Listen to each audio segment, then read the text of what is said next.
Hello, everybody, and welcome to our Female Gentle Leaders podcast.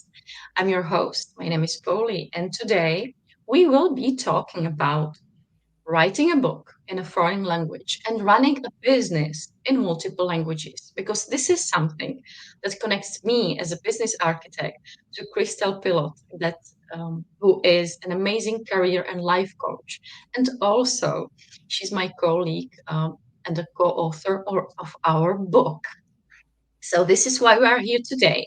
We will be talking about our journeys and mostly, of course, of Christelle's journey. And also, we would love to invite you to support our book. We are in the middle of our launch. We are just launching our book. You will find all the links below or up. It depends on where you will see us. But we are so excited about it. So let's dive in. And Christelle, I'm so happy to have you here. Could you tell us more about what you do as a career and life coach for women? Sure. Thank you very much. Thank you very much for having me with you today. It's really a pleasure. I am helping women to transform their career in order to feel more alive and to beat depression and to change their life, their lifestyle, their life, to put the right priorities. To usually my clients, they have a nice career, but they feel just completely empty, burned, depressive, thinking that they are not giving the best, thinking that what they are doing right now have no big sense, but no big meaning, and they just want to change that. But it's not always easy to find out, okay, what could I do if I don't do what I have done the last 15 years? So the big questions and big fears as well, and big challenges like time, energy challenges. So we work on all that. That's why I don't like to say that I am a business coach, because it's not true. We really work on all parts of life in order to have the right balance, to have the right energy, and then to go for what we think is the purpose of our lives. That's amazing. And I love that this is also something we have together, that we love to build the balance in life, that it's not only business, right? It's not only work, it's not only family and children, it's everything connected. And around your work, what do you feel is a common ground? Because you lived it yourself. I read your chapter. So what do you feel when you work with your clients?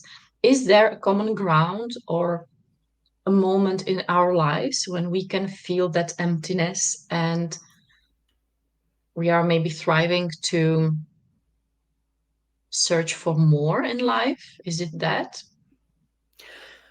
Well, what I believe, so what I see and what I have seen with myself is that I kind of knew that my career wasn't the right career for me, but as long as I could continue to grow and to learn and to discover things, so I was happy to continue to go in this direction. It was well paid. It was It was still interesting. still And interesting. can you hear my mic? Maybe I have to change something in my. Yeah, I hear you well, but I can mute myself. Okay.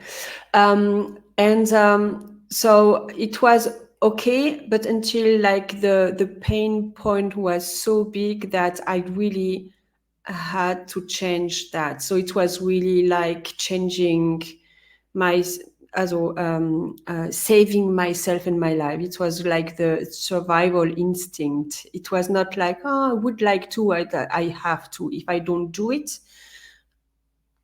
I don't know. It's not going to be it's not going to be able to continue this way. It's over, kind of. So like it was really like a big urgency. And what I can see with my clients is kind of the same. So usually they come to me, not all of them, but a lot of them, because they just quit their job, because they just heard that they are sick, they are completely depressive, they are burned, but they sometimes, so they ask, maybe I should do it or not, I'm not sure, and then they come 6 months later like, okay, I'm done, I just quit my job, just quit my boss, and it's like this non-return point But now I really have to do something. So it's a pity because, but we are all like that. So we really wait the last minute where we don't have any choice anymore to, okay, now I have to react. I have to open my eyes and to do something different, which is, yeah, it's a pity because if we could do that beforehand, we could have a better strategy, we have more energy, we could maybe take a little bit more of time, because usually my clients, they have children, they have family, so it's a lot of complication. And that's why I'm doing what I do, because as I wanted to change my career, I really felt alone. And I have seen some career coaches, but it was all about my career. And but I have three little children between like 0 and 5 years old. So, and I am very dedicated and I'm an achiever and I can do things that eventually some other woman can't do. But still, I have these three children. I have to take care of them. Still, I cannot sleep night. Um, I I have to drive them to school and so on. And that's our facts. And even if I have a husband and he is part of the journey, there is a lot of things to take care of. And the most challenging for me was not to transform my career, it was to transform my life around this new career. That was the most challenging, and it's how I want to help women to deal with the family, to deal with the husband, because sometimes, like, my husband wasn't really happy with my choices. So I really to fight against that. We don't have always like a very supportive husband helping in every kind he can. But it's not because he's not doing it that he's the bad guy. So it's really okay. So you can find ways. I know that you had this period as well with you, like you had to rebalance and to look at, okay, as a couple, how should we now function in order to continue together? So it was, in my case, it was big work that I had to do, like finding the right balance. And even if I couldn't find the support that I wanted and I needed, that I could understand, yeah, but he's still the right person and he has his way to deal with the situation. Yeah, just like taking a little bit of distance and looking at things. And so it's not only about career, it's really about changing our lives and doing that the best way in order to I call like building a team at home, like, and like everyone has like his space, and there is so many moms, so they feel restrained and constrained in their family. They feel alone, they feel that they have to push and pull everyone, and if they need help and support, nobody is there because nobody cares about them. And I understand that, and there's so many having this feeling, and I know how different it can be, and how I know how it can be really awesome to have the team around. And yeah, just want to help them to feel that and to have that and to have this energy, and then to go for passion and to write a book and these kind of things. I really love that. And as you said, it's always better to change something in our lives before we hit rock bottom. But Yeah, it's not exactly our nature, no, people's nature. Because, yeah, until it's survivable, I would say, until it's okay in some way, and we can say to ourselves, I can't change because it's still, I don't know, bringing a lot of money. Or, as you said, I'm still growing. So um, it maybe is normal for me not to be completely yeah. happy. As long as you see the Long as light in the tunnels, so you continue. If you don't see any light anymore, you're okay. Maybe I have to find another way. but and then it's exactly as you said, that it's not only about maybe changing work, right, or going from work to business ownership. It's about changing our entire lives, because it's, if we only change the work, and I see that, oh, often, because I s- I work with business owners. I see that often if women or men, it doesn't matter, if they only change that fact, if they only go from work to business ownership because they thought it would bring them more freedom, they Mm. just create their own employment Yes, and exactly. their life stays the same, maybe even more stressful because it's all on them. Yeah. And because they never had to delegate and build a team of their own, it's often even worse than it was in their job. Yeah, you're right. Why I loved the fact that you helped to change everything, because I see it on myself, as you said. Me and my husband, we changed a lot, and we really live differently than we lived before. We live differently than most of our friends Mm-hmm. here, but it's a fact. And it's really different. Today, as I told you before we went live, we went to the pool after we dropped our children to school and preschool. Then we went and had an amazing breakfast. And only around 10 a.m., we came back home. He's now working, and I'm working with you and having this amazing um, discussion. But that's it. This is my free day.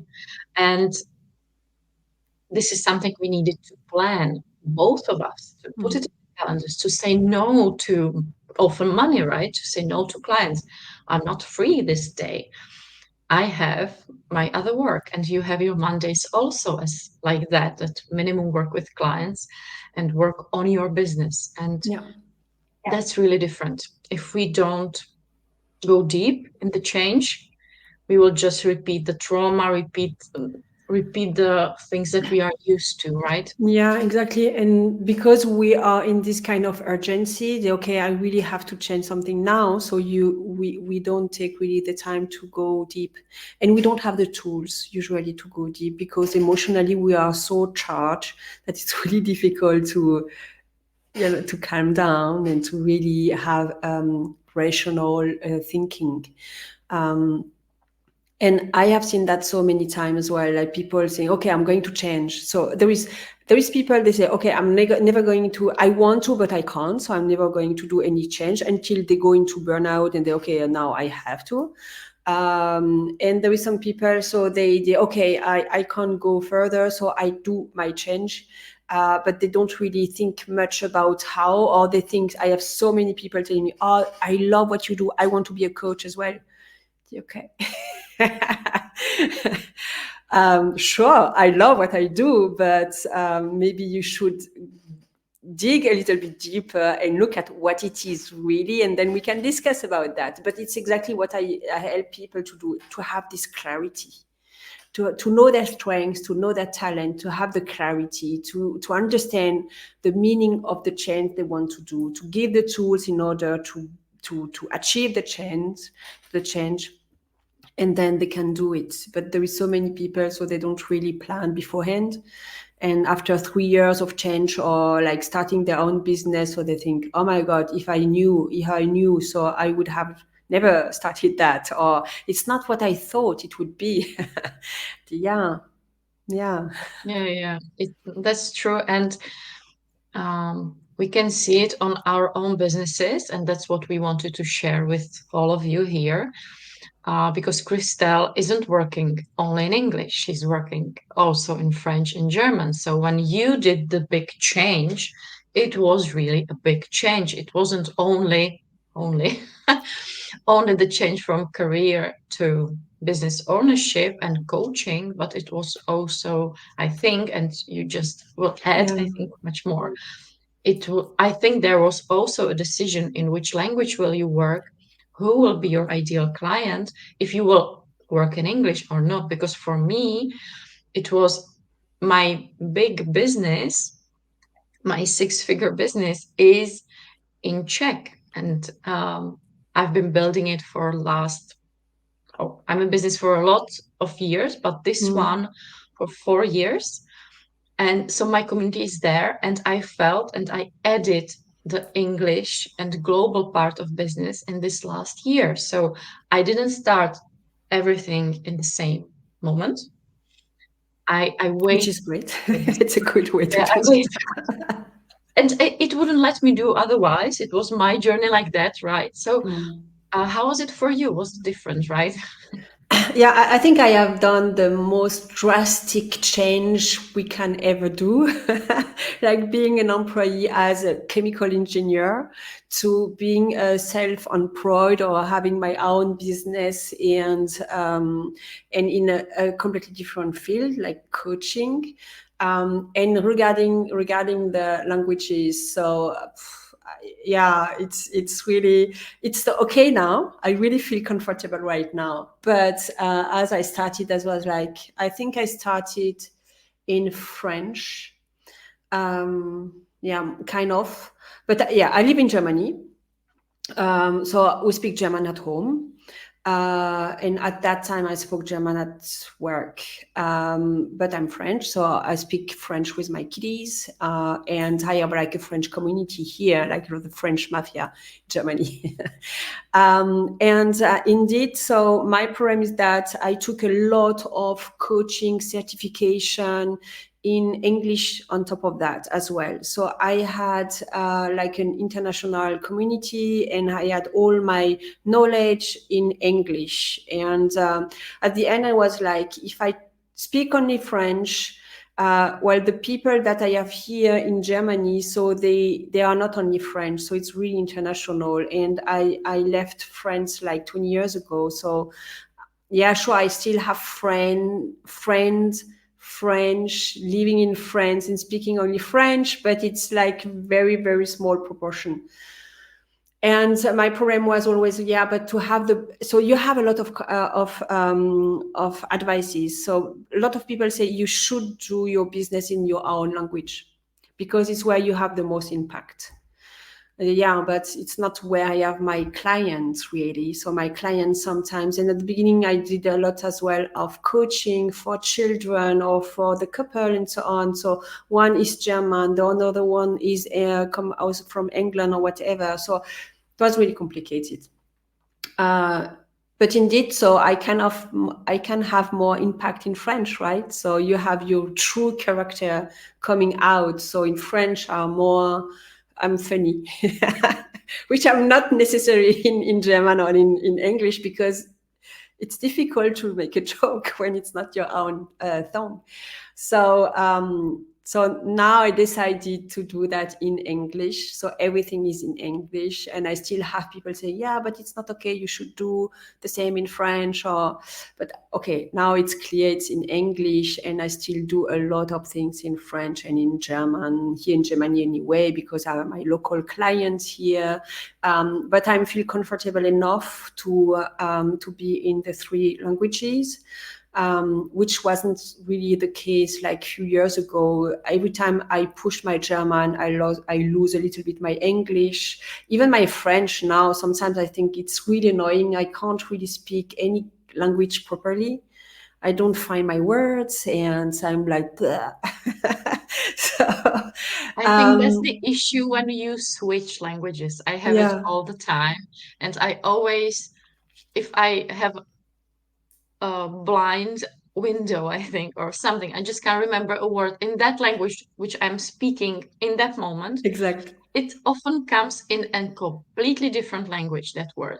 So my teacher, she taught me just say it in that language which That you your have in brain mind. choose. Mm. Yeah. So I always say it, and then comes the right language. Yeah, that happens. So my ideal clients are the client that, and I have a lot of them like that. So they speak like two or three of my languages.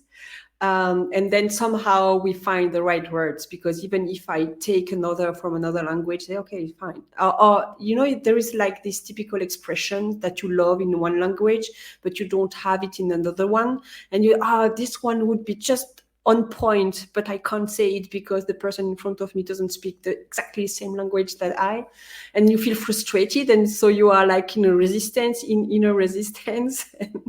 So I know that a lot of my clients explains me because they don't work in their own language. They explain me that it's fun for maybe the first years, because again you are in this discovery mode and growth mode, and everybody tells you, oh, it's really great, and you speak this other language so nicely and so on, that you feel well in this kind of environment. But I have a lot of my clients, some point they say I can't anymore. It's really some of them even tell me I feel like a second zone citizen, because I don't really or they are in Germany but they don't really speak German. And yeah, we can learn a language, but it's not always so easy. There is some languages a little bit more complicated than others, or your work environment is like still English, so that's why you don't really progress so much. Your improvement is slow, and maybe you are busy with children, with work, with some other problem, daily problems. So sometimes they feel like inferior. They feel they lose a little bit of their self-confidence. And I believe that only people spending a long period of time in a country can really understand that, because like my husband doesn't really understand that. His English is very well, but he speaks English only for vacation and at work and when he's traveling a bit. But it always come back to base, to his country, his language, and he's not, he doesn't have the struggle, like everyday struggle, not being completely you somehow. And with my husband, I know that my husband doesn't really speak French, so he'd understand always more. But I always have this thought that he doesn't really know the French part of me. So the Christelle speaking French, and it's a little bit, yeah, a pity somehow. Well, I hope he knows you're funny, Crystal, even in German. And yes, that's really important to know. And I'm glad you shared everything around your business and languages. And what do you feel? Or is there a tip, maybe, or from your experience, would you do it again in the same way, or would you do it differently? You speak about building my business or juggling with languages. Building my business, I definitely would do differently. That's why I help my clients to start their business if they want to start a business, because that is something that I have seen as well. Some people are just not ready for that, or they just don't feel doing it, which is really okay. I would definitely start my business differently. So that's great that there is people like you helping people doing it properly, the properly way. And regarding the languages, I think so. It's really like a process. It's really, yeah. I don't know how I would have been able to do that differently. The thing is, as well, today it's far easier than like 10 or 20 years ago. I remember like a little bit more than 20 years ago, I was in China. I spent 6 months in China, so I couldn't speak any Chinese at all. And I was in like a small city where nobody could speak English, and everything was written in Chinese. So 6 months there, when you say, okay, I don't even come back to my English. And I started to try to learn. I had to try to learn a little bit of Chinese. I had to like on the restaurant to have like a paper where people put me like the kind of meals that I liked to eat, and I just had to show that, like I would like to have that. Or I had to go through the restaurant, so I would like to have that, and I would like to have that, looking at the table of the clients. So like 20 years ago, it was really difficult if you couldn't speak the language. Today, you have so many ways. Today, it's far easier for me to think, okay, I have this document in German. How can I translate that in English quickly? And 20 years ago, it was just very complicated. I spent hours and hours trying that, and at the end, it was not a good version. And then my husband has to tell, okay, it's German, some kind of German, but it's so Frenchy and it's so weird. So we kind of understand what you mean, but no way, you cannot give this kind of document to an official business. So he had to translate it again. And today, so you have so many tools to help you jungle with the languages that it makes really easier. So if I would do it differently now, I wouldn't take so much energy to try to figure it out. And like 10 years ago, it was like, okay, now I really have to stick to French now. And even if they don't speak French, and if they want me to do something in German or in English, it's not okay. I should say no. So I was really like trying to find my niche. And every time someone came and wasn't in my niche, I was, no, I can't take you. And now I'm really more flexible. It's okay, if I found that it's fun, I'm going to take you because it's just fun, and fun is my niche, let's say. So it's That's different. great. Yeah, that's great. Just to relax around that, right? I Yeah. feel that too. I think that for somebody niching out and really have a specific narrow niche is amazing in languages, in topics, whatever. But for some of us, it's just not the way. I'm really broad too because I love building the entire business, right? So I can't narrow it down to, I don't know, clients or funnels or marketing. I just can't.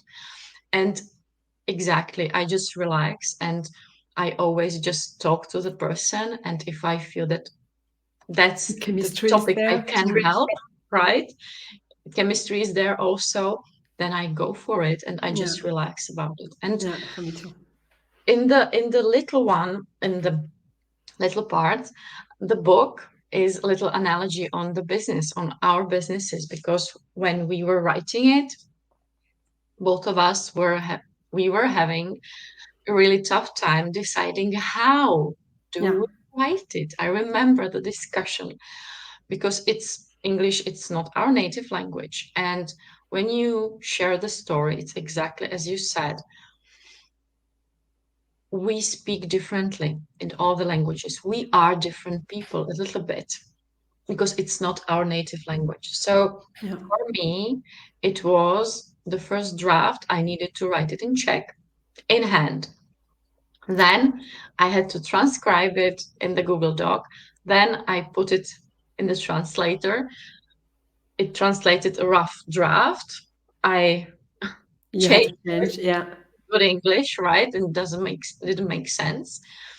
But from that point, I wrote everything in English. I was Mm. working in English from that point, and I never came back to the Czech because I felt that from that moment, Yeah. the chapter was already in English.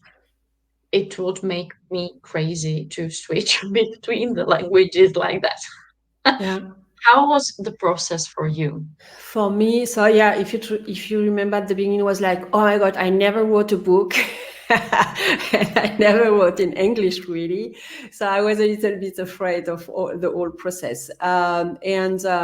As you did, I started on paper to gather my ideas, and mostly in French, but not completely. So it was, but it's always like that in my books or in my everywhere. I take some notes, so it's like a bit of whatever crossed my mind. So the biggest part was really like in French, written in French, and with sometimes because I just wrote something in English, so just came a few sentences in English and then again in French. But to gather my ideas, really to look at, okay, what is it, what I want to write, to find my style as well. I really had to do that in French. And then, as I had the biggest part in French, I did like you did. So I translate it, and I rework the translation to be sure that it is my words, the words that I usually would use, and not that is something that that someone else would have been able to write for me. And from that, so I started to change, and then dependently sometimes, so I had to change or to add some stuff in the different small chapters, and sometimes I came back to the French version, then towards the English one again, and so on. So it was a hin und her, also yeah. Don't worry, I speak German too, just a little bit, but Perfect. I do. And yes, and that's why we would love for you to read our book, because it's not only international in the way that it's in English and the whole world can buy it, but it's also written from women from all around the world. And you can see it in there, you can feel it in there. We really dig deep, and I still can't believe that the book is here, that Mm, we can really tell you, go and buy it, go and enjoy it, go and share it, and go and please review it too, because it's something that we would really appreciate from all of you. If you know us, or maybe you are looking at us and listening at us for the first time in your life, but if you feel aligned with what we are talking about, with what we believe in, what we want to do here on this world, yeah. please share, enjoy, and frankly, Yeah. really enjoy our book. And I agree with you. So it's really more than just a book. So it's really more than just our stories, because we are going to meet very in a few days, like in Spain. So that means how international we are. So people come from Europe, come from US, and so on. So we are going to meet in Spain. So we are like a community. So it's not like we wrote. So I wrote my chapter and you in another part of the world, and we never met. So we had this 6 months connection together every week, and even more than that. And then we are going to meet. And then for me, it was like again entering like. I learned a lot about myself, but as well, so the other ladies pushed me and are still pushing me right now. And I believe that they are going to continue to push me during a while. And that lets me understand again. And I wrote that in the last part of my chapter, how important is to find your people in your community, the right people, because it's where energy goes. So where you can really thrive. And that's why it's the name of the book as well. But because it's not only a book, it's like really the community, and the community behind the scene is great and huge. And if you aligned with what we are saying right now, so I do believe that you are aligned with the ladies in the book, and then with the community behind the book. So yeah, buy it. And we will be looking forward to what you tell us. Comment below and follow me for more of our interviews, because we will be continuing with my co-authors here, and I'm so excited about it, and much more. But also just comment below what you took out from our discussion today, because having a multilingual life is a challenge. We have it with Christelle, but adding the multilingual business to it and the writing of a book, it's quite a big challenge. And it's not only around business, it's like Christelle said, it's also about career. We have expats around the world, and Yes. we know what you are going through, because we are going through it as well. Yeah. And my chapter is called You Can Have It All. And I really, really believe that, because you can see it in the book that we all went through some pretty hard things in our lives, but we still managed to really create the life around us. And this is what we wanted to show you even here in this interview. Christelle, thank you so much for sharing your story, Thank sharing you for how having me with you. yeah, how your life changed, how you are an amazing coach, multilingual coach, I would say. And that's just amazing because clients from all around the world can be supported by you. And Yeah, and just to add one thing, and I do believe that that has nothing to do with languages and so on, but it's really like the energy that you have. It has nothing to do with perfection, because if I would go back to perfection, I would do nothing. Because even my French now, it's like with a lot of English words and so on, and so nothing to do with perfection. Everything to do with the intention you put into it, and then people feel it. It connects or not. But perfection is a no-go. It's really more just go with your energy, with your flow, with your intentions, with what feels you, with what you can give, your talent, your strength, and then the rest is going to come. People are going to find you. that's amazing. I always say, let's enjoy being imperfectly perfect because Exactly. none of us is perfect. We are all imperfectly, but perfect in that. So enjoy that and have an amazing day, Christelle, and you You all. too. And hopefully see you soon, Christelle, with you and with all of you. See you Big here. egg. Yes. And have an amazing day.